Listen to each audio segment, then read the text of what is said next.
Bienvenidos a un nuevo episodio de Fe con Fundamento. Soy el hermano Ángel y como siempre es una alegría compartir mis pensamientos con ustedes.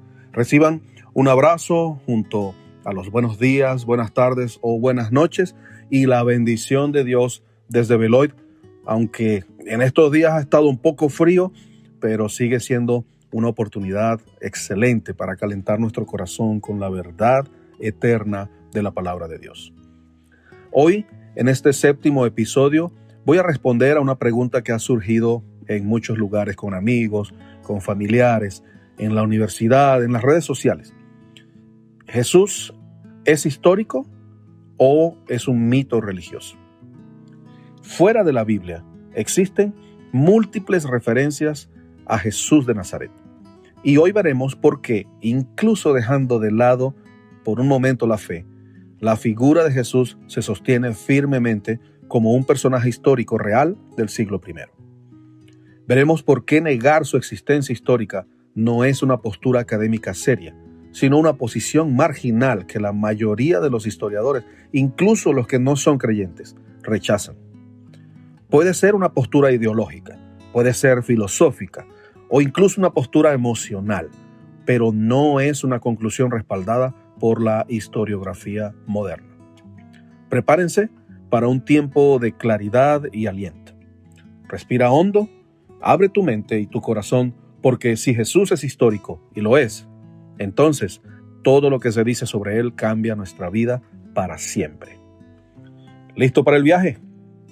Iniciemos. Los argumentos más comunes y recurrentes contra la historicidad de Jesús, del que se narra en la Biblia, van desde una supuesta falta de evidencia arqueológica directa hasta alegadas inconsistencias históricas. Ahora veamos brevemente los principales argumentos. El primer argumento es que no hay evidencia arqueológica directa de Jesús. La vieja teoría del mito de Cristo, que se desarrolló en el siglo XIX por autores como Bruno Bauer o Arthur Druce, afirmaban que Jesús era una figura inventada, que era un mito solar o que era una especie de fusión entre varios dioses paganos. Pero esta idea, aunque popular en círculos escépticos hoy día a través de Internet, fue abandonada por la academia seria a principios del siglo XX. Hoy, algunos han pretendido revivirla usando las redes sociales, pero la inmensa mayoría de los historiadores y el consenso académico actual no puede negar la existencia histórica de Jesús basado en fuentes cristianas y no cristianas. Como dice el historiador no cristiano Bart Ehrman, prácticamente todos los historiadores serios de la antigüedad coinciden en que Jesús existió. Y agrega, la idea de que Jesús no existió es una teoría marginal que no tiene apoyo en la evidencia. La razón es sencilla. No existe ninguna explicación alternativa más coherente para el surgimiento del cristianismo primitivo que la existencia real de Jesús. El problema con este argumento es que parte de una expectativa errónea o irreal. La arqueología raramente encuentra evidencia directa de individuos comunes del mundo antiguo.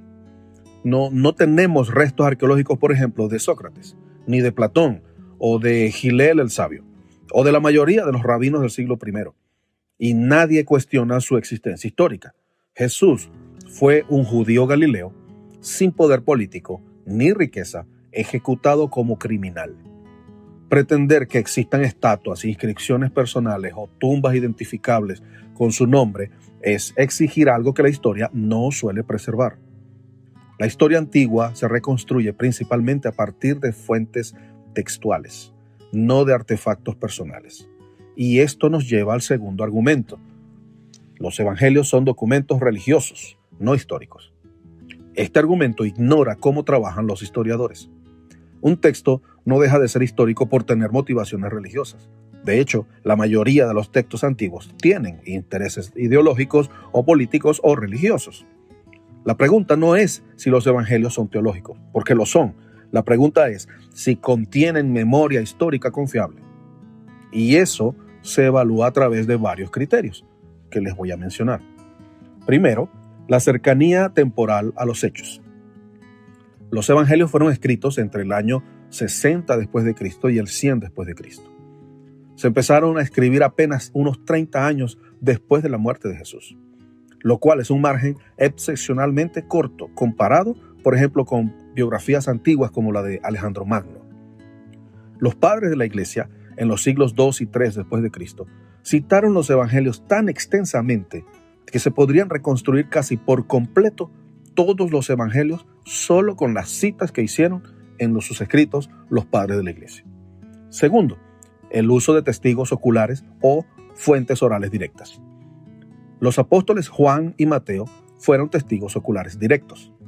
Marco era discípulo de Pedro, de quien se supone que obtuvo la información para su evangelio, y Lucas afirma explícitamente su método histórico en su evangelio, en el capítulo 1, versículos 1 al 4, donde dice que investigó cuidadosamente los acontecimientos y consultó a quienes fueron testigos desde el principio. En tercer lugar, la coherencia interna. Las miles de referencias cruzadas que existen entre los evangelios, además de las otras miles que existen entre ellos y el Antiguo Testamento, confirman una coherencia interna extraordinaria. En cuarto lugar, los criterios de autenticidad. Si una historia es potencialmente embarazosa para los apóstoles, como la traición de Pedro, o la crucifixión como un evento escandaloso que provocó incluso la huida de los discípulos, o que las mujeres fueran los primeros testigos de la resurrección, es muy probable que esa historia sea cierta, ya que no habría razón para inventar algo así. Y por último, la confirmación externa. Historiadores y escritores del siglo I y II después de Cristo, como Flavio Josefo o Tácito, confirman la historicidad de Jesús. De esto voy a hablar un poco más adelante. Además de esto que acabo de mencionar, los evangelios también presentan múltiples perspectivas complementarias. Y por otro lado, reflejan con precisión la geografía, las costumbres judías y autoridades romanas en la época. Esto no es literatura mítica, es memoria histórica estructurada. Si quieres profundizar más en el tema de los evangelios, te invito a que busques el libro El caso de Cristo, de Lee Strobel, y lee los capítulos 3 y 4. Bajo estos criterios que les acabo de mencionar, los evangelios cumplen sorprendentemente bien los requisitos de los historiadores para ser considerados textualmente confiables. Por supuesto, esto desde el punto de vista estrictamente académico. Ahora, voy a mencionarles algunas evidencias y el consenso histórico en donde la gran mayoría de los historiadores del Nuevo Testamento, creyentes y no creyentes, coinciden. Y voy a empezar por los eventos históricos más aceptados. El primero es que Jesús fue un galileo que vivió en Nazaret. La existencia de Nazaret en el siglo I ha sido confirmada por varias excavaciones realizadas desde el año 1880. Pero especialmente las dirigidas por el Dr. Ken Dark a partir de 2006 han encontrado casas del siglo I, cisternas, prensas de vino y prensas de oliva para fabricar aceite, sinagoga y tumbas. No era un pueblo fantasma, era un pequeño asentamiento agrícola real, compuesto por viviendas con techos de paja, suelos de tierra y bodegas o silos excavados en la roca para el almacenamiento de grano y aceite. Segundo, Jesús fue bautizado por Juan el Bautista. Este evento es atestiguado por los 4 evangelios y corroborado por Flavio Josefo en su libro Las Antigüedades Judías, el número 18, capítulo 5, párrafo 2, escrito alrededor del año 93 después de Cristo. Dice: Juan, llamado el Bautista, persuadía a los judíos a llevar una vida virtuosa y a bautizarse. Josefo menciona la ejecución de Juan por orden de Herodes Antipas, y el bautismo de Jesús encaja en ese contexto. Tercero, Jesús llamó discípulos y reunió seguidores. Los evangelios describen un movimiento con 12 apóstoles y multitudes que los seguían. Fuentes no cristianas como Tácito en su libro Anales, capítulo 15, párrafo 44, escribiendo en el año 116 después de Cristo, menciona a cristianos derivados de Cristo, quien fue ejecutado bajo Poncio Pilato. En cuarto lugar, Jesús causó controversia en el templo.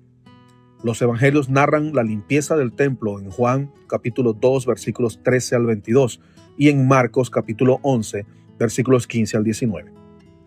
Josefo en sus escritos confirma la corrupción extrema de los sumos sacerdotes en el templo de Herodes y el tumulto constante que existía en Jerusalén en esa época, lo que valida el contexto de los evangelios. Josefo detalla cómo la aristocracia sacerdotal se enriquecía a través de prácticas injustas del comercio, reflejando el ambiente de cueva de ladrones que Jesús denunció. Las tensiones en el templo durante la Pascua también eran pan comido todos los días. Y el marco general que derivó en la crucifixión está narrado por Flavio Josefo. Quinto, Jesús fue crucificado por los romanos en Judea durante la Pascua, bajo Poncio Pilato, hecho ocurrido entre los años 26 al 36 después de Cristo, y narrado extensamente en los 4 evangelios, en Mateo capítulo 27, en Marcos capítulo 15, en Lucas capítulo 23 y en Juan capítulo 19. Esta es la afirmación más universalmente aceptada, uno de los hechos más seguros de la historia antigua. Según Josefo, era práctica romana hacer ejecuciones públicas en tiempos festivos para disuadir revueltas. Era una forma de guerra psicológica, era una forma de control social romano. La crucifixión era el castigo romano por excelencia, vergonzoso, público, y ningún judío inventaría un Mesías crucificado, y mucho menos por la orden de una autoridad extranjera. Fuentes extrabíblicas incluyen a Tácito. En sus Anales, capítulo 15, párrafo 44, escribe: Cristo sufrió la pena extrema durante el reinado de Tiberio a manos de uno de nuestros procuradores, Poncio Pilato.